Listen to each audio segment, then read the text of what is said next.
Hello everybody, this is B for Belarus, our program in English on Primus, and we are happy to have our delighted, fascinating guest, Vladimir Baranich. Volodya, hello. Hello, we're back after some after some intellectual vacation and recharging our internal batteries. Let me remind you that Vlad is a country consultant and media analyst in our country, and today the major theme of our program is what Belarus has achieved after 20 years of independence. The reason is that on the 25th of August 1991, Declaration on State Sovereignty of the Republic of Belarus came into force. Let me remind you that it was adopted by the predominantly communist Soviet Supreme Council on the 27th of July 1990, and this is like more than a year. It took more than a year for the authorities of Belarusian Soviet Socialist Republic to turn our country into a formally independent state. Volodya, after 28 years, do you see Belarus as a fully independent country? That's a quite complicated question, because we'll break it down. But yes, I could say yes overall. And no, but I'll return back to my favorite topic. Belarus is Africa in the center of Europe, has African Belarus in Europe turned independent? Well, it's exactly the same. We covered this topic in our very first show here, but I will just add that in this specific question, Belarus resembles African countries which became independent after old empires collapsed. Here we have Soviet Union collapsed, and this independence just came out of blue. Nobody expected it.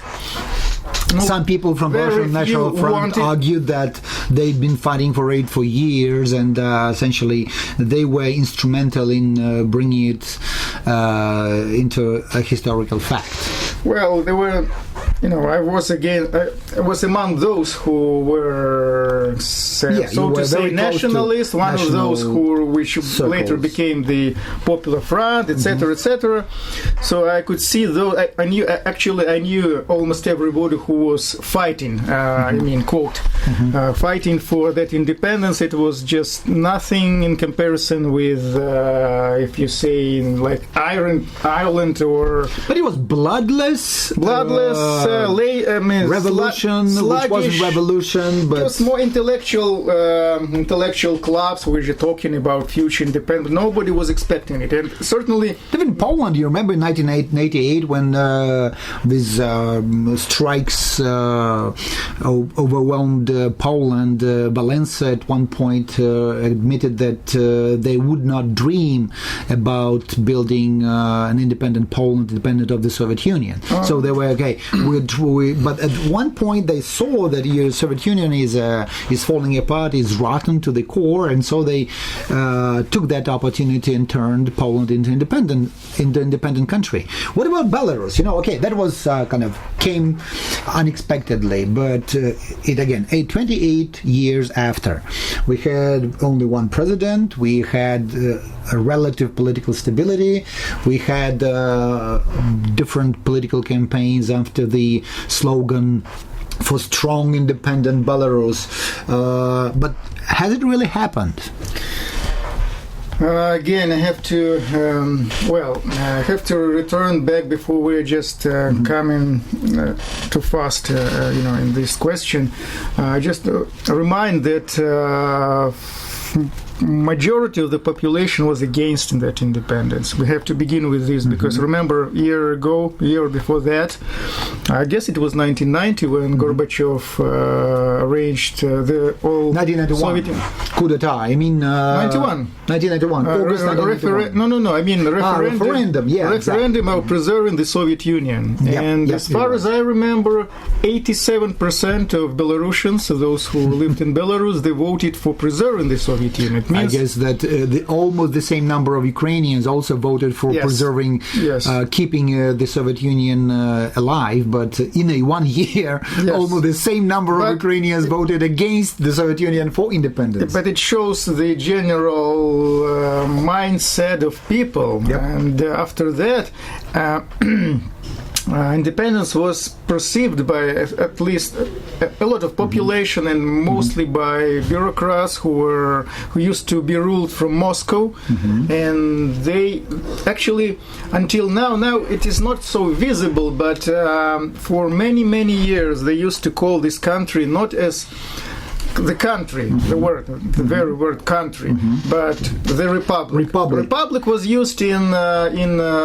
Soviet times as the entity which was part of a bigger national republic. It's like one state and within the United States. Has nothing to do with republic in its true Roman meaning. sense of the word. Yes, it's the republic where people vote for authorities, etc. They elect. Right, but let me, I agree with you that in the beginning of the 90s, the number of people who really meant independence and saw Belarus independent state was very small. But right now, I see that different opinion polls show that if there is a question, are you for independent Belarus or a part of Russia? Over 95% of the people say that they are for independence of Belarus. So right now we have many more people who conscientiously vote and support independence of our country. I wouldn't be so sure about 95% because you see the same mindset of people as part of Russia, it is still here. They used to be part of this big empire, and the same sentiment is still being maintained by current political regime, which again is totally dependent from Moscow, and it is being supported as according to recent revelation by former ambassador of Russia in Belarus, who now said that Russia gave $120 billion to Belarus just to support this country and afloat. Yes. And but what about this is the question right now, because it's kind of a historical joke or teasing that after 28 years of independence, formal independence, there is a growing tension and pressure from Russia to strengthen, deepen the integration within the geopolitical project called Union State. Again, this is mostly for show. It's artificial governmental structure which just leaches money for them. It means nothing, but because Moscow doesn't need this structure actually. Belarus needs it because they try to leech money from Russia for those projects, etc. But in fact, when you ask, do we have independence? Now I can take this question. Formally, yes, we have independence, but remember, before Soviet Union collapsed, Belarus was one of the founding nations in the United Nations. Exactly. And so for its contribution to the Second World War. So it's just ridiculous because Belarusian Soviet Socialist Republic at that time was part of the Soviet Union with no independence at all. Now we have formal independence, yes, but I would call it a puppet state. It's more like...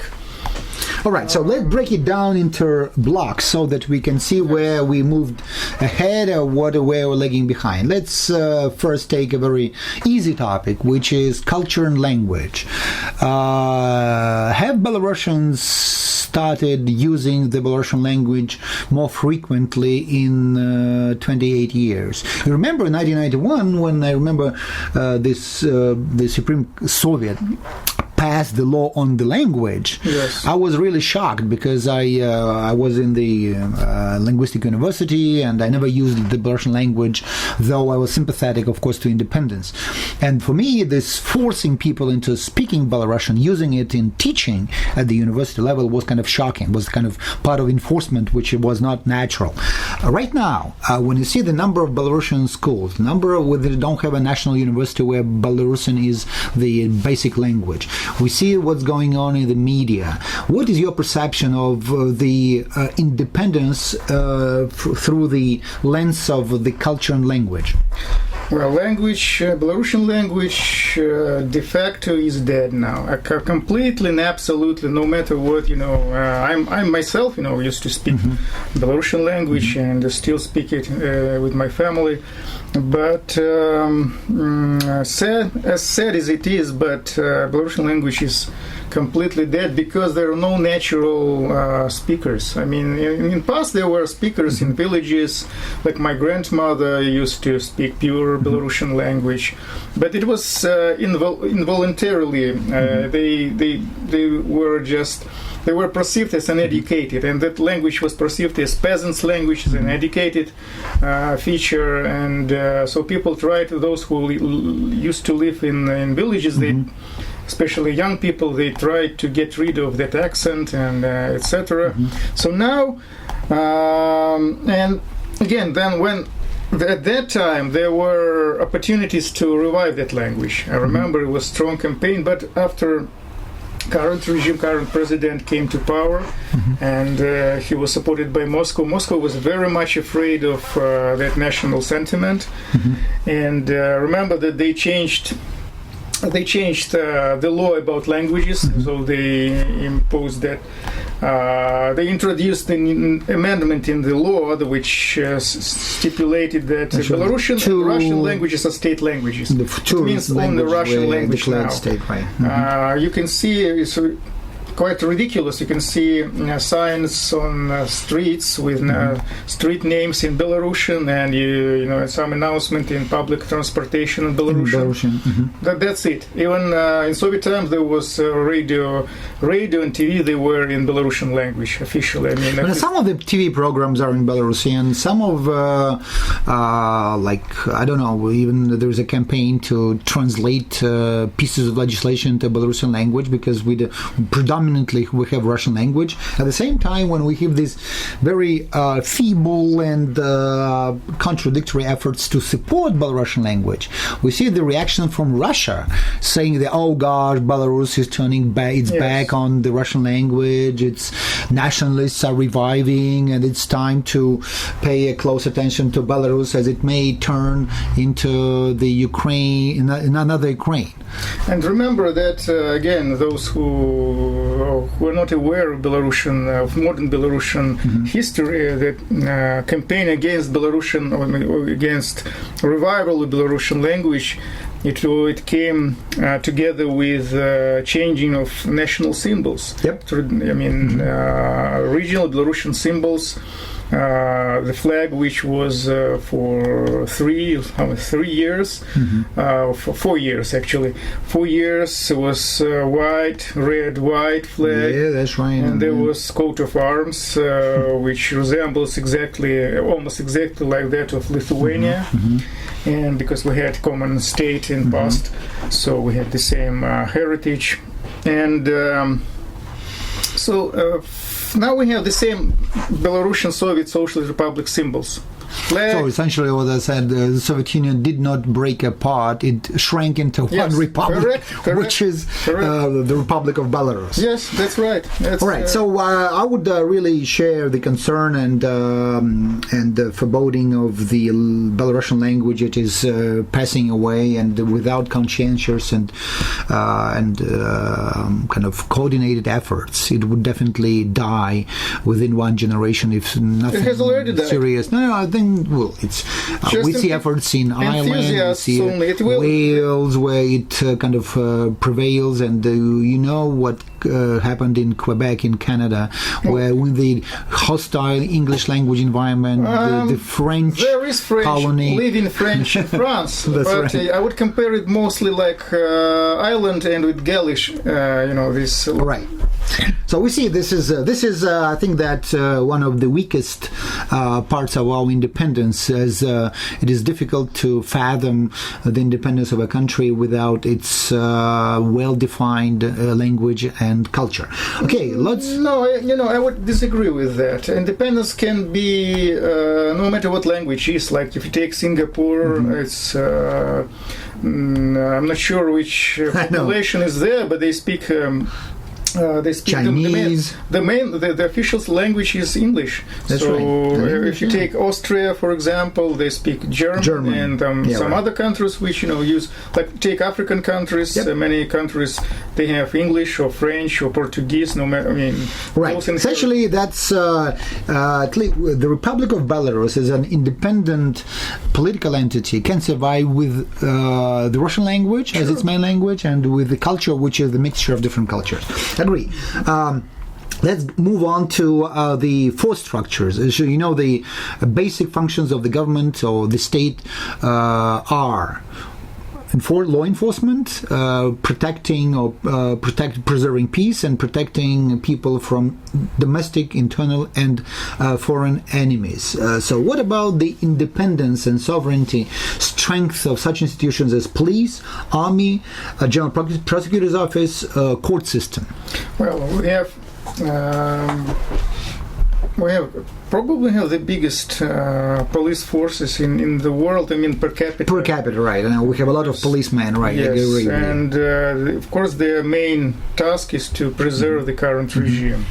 That's, to suppress all opposition, all everything, public protests, etc. Essentially, we have the authoritarian state where there is no division of powers, where there's remember Lukashenko at one point said that I'm a trunk of the tree, and other like judicial power, legislative powers, all like branches of the trunk and here, of the for tree. example, African countries, many African countries. But looking at having a closer look at our court system, our police, how satisfied are the people with the safety and security?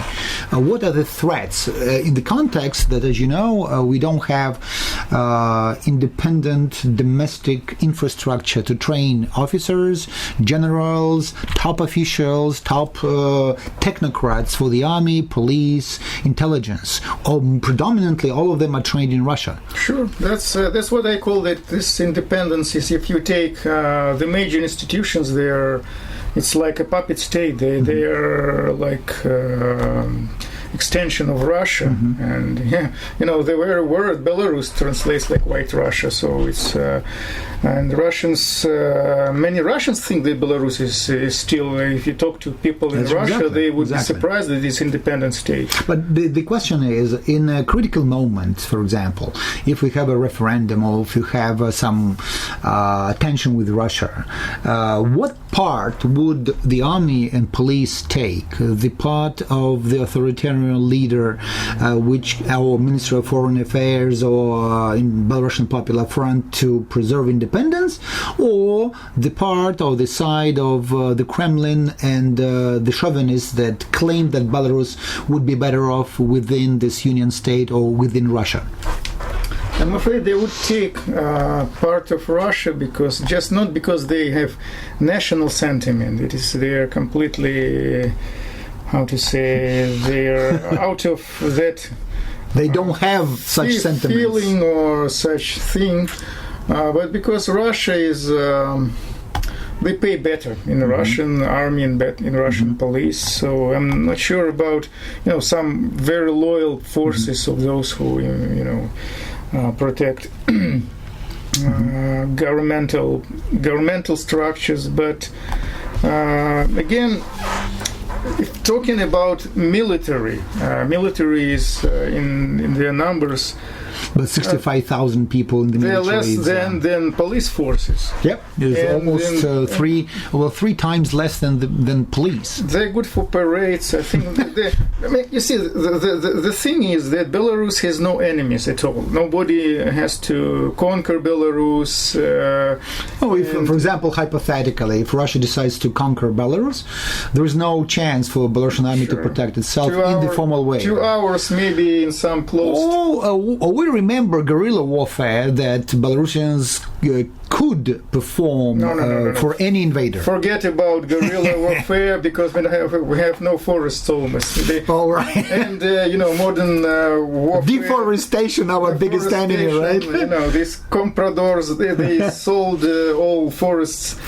No, we still have about 42% of the territory is covered by forests, although we have some forests to hide. But with today's modern equipment, there is no chance for them to survive. When I hear about this guerrilla war, it's funny because it's no Amazon region or whatever. It's just center of Europe with satellites, etc. Nothing. Right. So we still have this problematic institution of four law enforcement structures. Enforcement in terms of the protection of the people from external enemies, and we are vulnerable.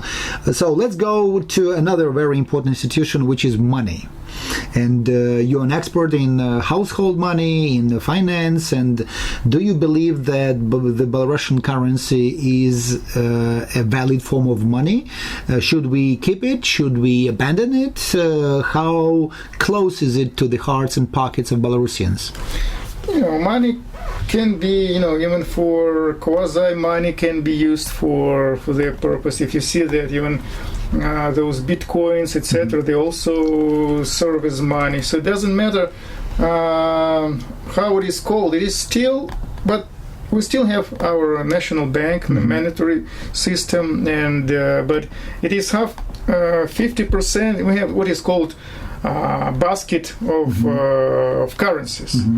50% is Russian ruble, 25% and 25% dollar and euro. Euro, right. So if Russian ruble falls down, is now what we see currently, Belarusian ruble will depreciate, certainly, and we've seen it in past when there were rapid devaluations. So here we do not have the fully fledged, stable institutions that strengthen our sovereignty. Well, it's one of the, the facades of the independence. So we still have decent money. They look like in some cheating. I heard somebody cheating in Europe. They try to pay with Belarusian money. Some would take them for euros. They resemble very euros. close. Very, very similar. So but remember now we have in comparison with 1994, 1 ruble equals now to if there were no. Changing of those zeros, it was 100 million. And now it would be 100 million rubles for that ruble. Right. So that's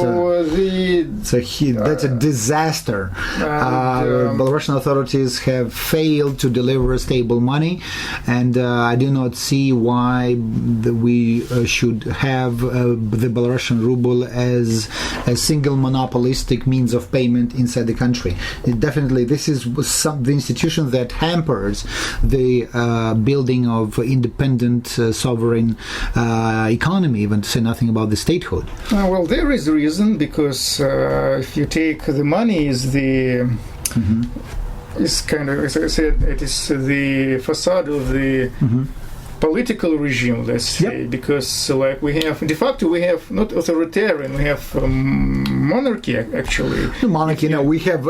well, let's say temporary monarchies, but de facto, it just everything is built on that, like with a monarch.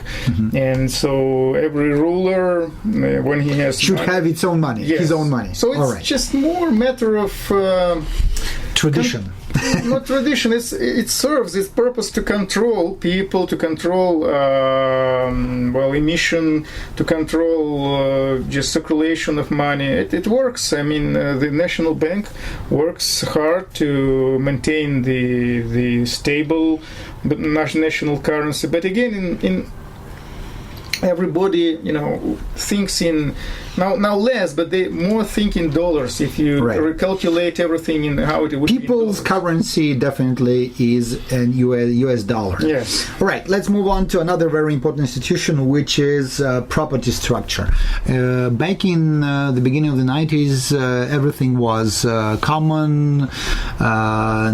Nobody almost had nothing but dachas and the small pieces of lots of land, and the fact they were not part of market exchange. 20 years after, what do you think is the people's economic foundation of sovereignty? Does it exist? Because even if we talk about motherland, we talk about stakeholders of independence.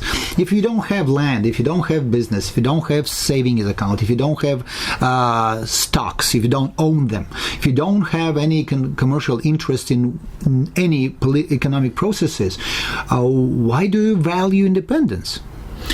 Correct. One of the first, you mentioned property as land. Let's first take the first very beginning of this word. And if you take United States, property means the land you own. So here, although formally we have, for example, dachas or these small pieces of land, you can buy 1 hectare, for example, of land in the village somewhere for farm, for example, or like I own some piece of dachas land. It is written in my documents it is private property, but it means nothing. We don't have de facto the private property on land. You can't. It is not secure. For example, we've seen a lot of examples in Minsk where people own land. And they own buildings there, but when city decides to move them away to build other buildings which they prefer, even the same one family houses, but for those who need them in authorities somewhere, they simply take it away, and they would give some compensation, maybe just imaginable in the West.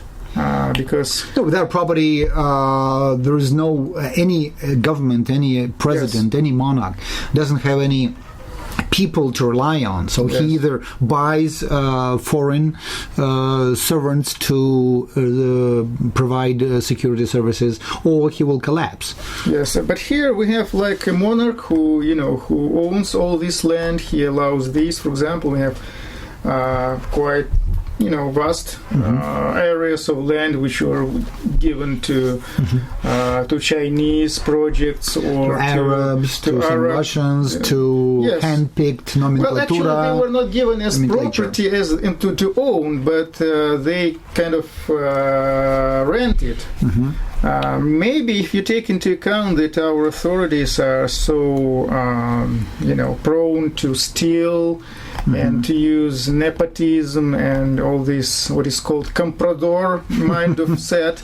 Well, the problem is that for many nomenclatura people, the government officials or people who are bureaucrats, it doesn't matter who pays them.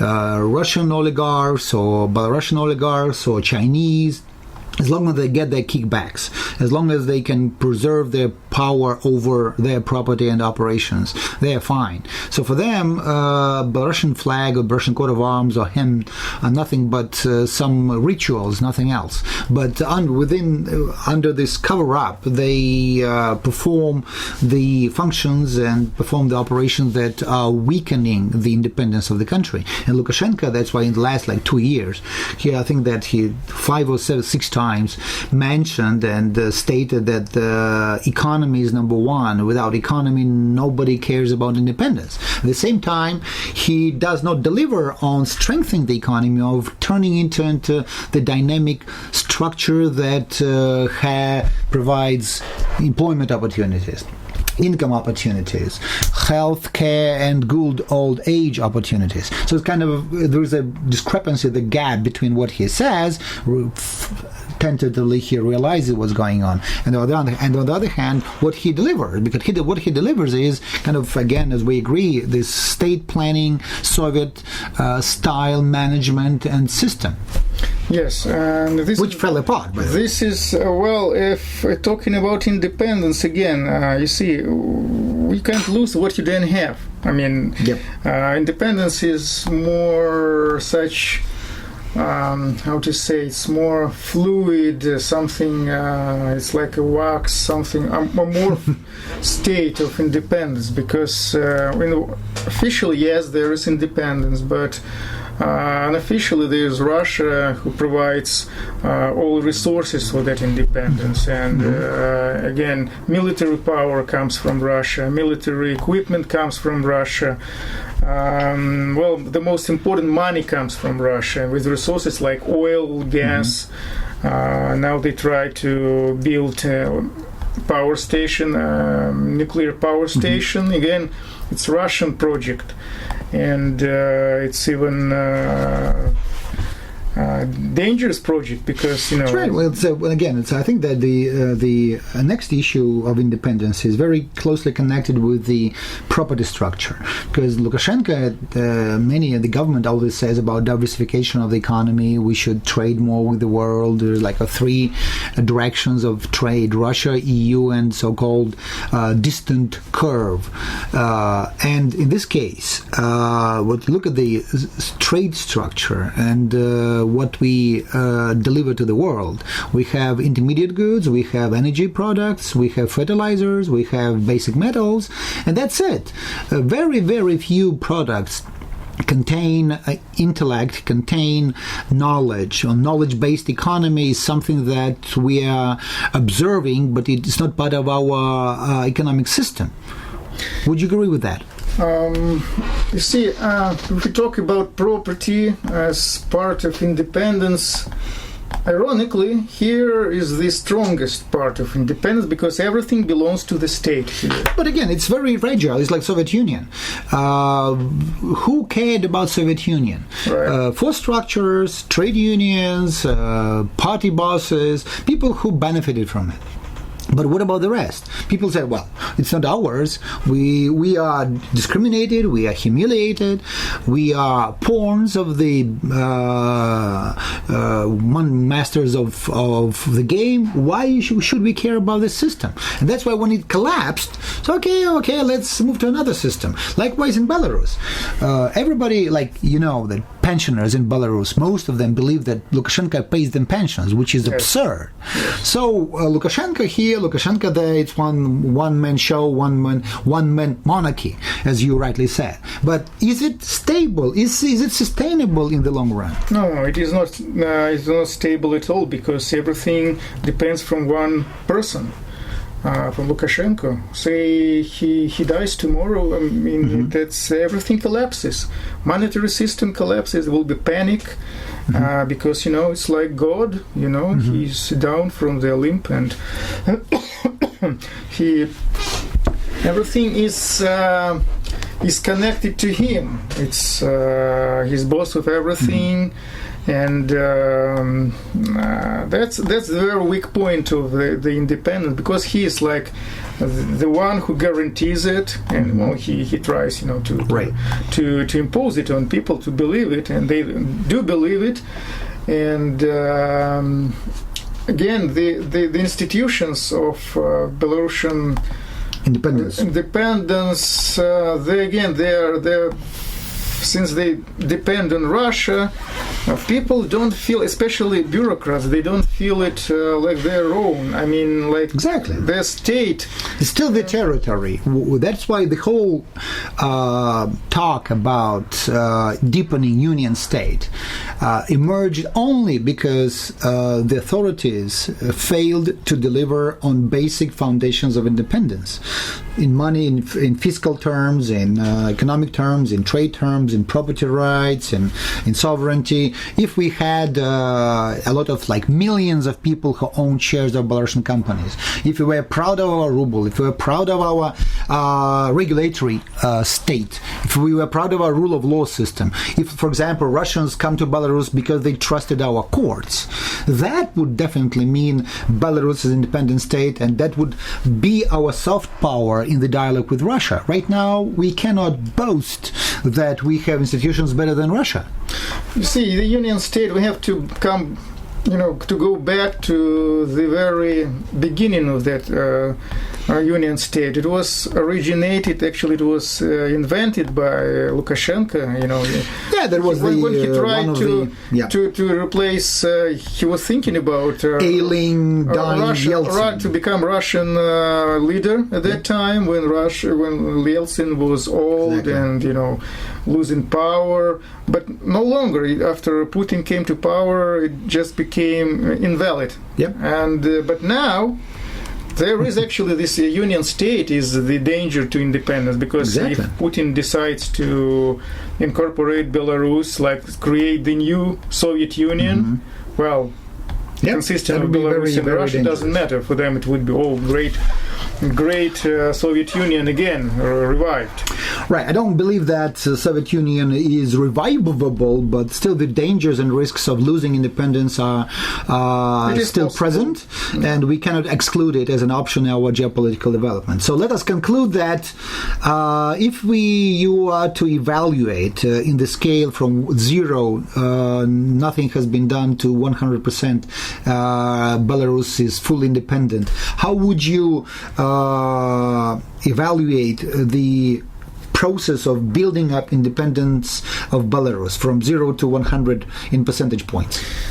Again, I said that it is difficult to evaluate in such numbers. I would give you 50-50 because still, why? 50%, it's a lot. You know why? Because although there is huge danger to Belarusian independence, and there is almost no independence de facto, but Belarus is destined to independence because Russia doesn't need, actually what I think, Russia doesn't need Belarus is part of Russia. They need the territories for many operations, operations which Russia cannot be involved, like trading arms and some, it's kind of big offshore for them. And again, allied force, like on an international area, there's one vote in United.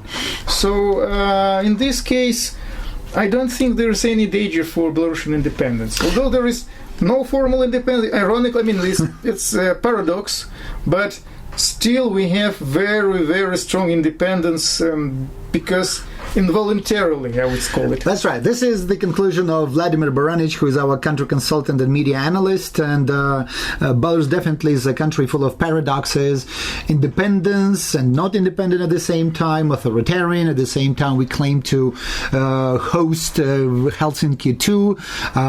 We are hosting for the first time ever a special envoy of President Trump on national security that definitely would talk about independence of Belarus. So many things are going on, and we will be following events and sharing our comments with our friends and colleagues worldwide for them to understand Belarus, to unwrap it from political propaganda wrappings that are so full in the Russian language. Thank you, Volodya, for your input.